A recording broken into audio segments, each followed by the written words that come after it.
ప్రతిఘటన టీవీకి స్వాగతం. క్షణక్షణం మీకోసం. కొంతకాలంగా శ్వాసకోశ సంబంధిత సమస్యలతో బాధపడుతున్న ఆయన ఢిల్లీలో ఎయిమ్స్లో చికిత్స పొందుతూ ఈరోజు మధ్యాహ్నం తుది శ్వాస విడిచారు.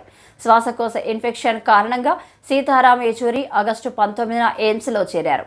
గత కొన్ని రోజుల నుంచి ఆయన ఆరోగ్య పరిస్థితి క్షీణిస్తూ వస్తుంది. ఎయిమ్స్ వైద్యులు ఆయనకు వెంటిలేటర్ అమర్చి చికిత్స అందించారు. సీతారాం యేచూరి 1952 ఆగస్టు 12న చెన్నైలో జన్మించారు. ఆయన తల్లిదండ్రులు కల్పకం, సర్వేశ్వర సోమయాజులు ఏపీలోని కాకినాడకు చెందినవారు. చెన్నైలో పుట్టిన సీతారాం యేచూరి హైదరాబాద్లో విద్యాభ్యాసం చేశారు. ఢిల్లీలో సెయింట్ స్టీఫెన్స్ కాలేజీలో BA ఎకనామిక్స్ చదివారు. 1969 నాటి తెలంగాణ ఉద్యమంలో ఆయన ఢిల్లీ వేదికగా చురుగ్గా పాల్గొన్నారు. 1974లో స్టూడెంట్ ఫెడరేషన్ ఆఫ్ ఇండియా SFIలో చేరారు.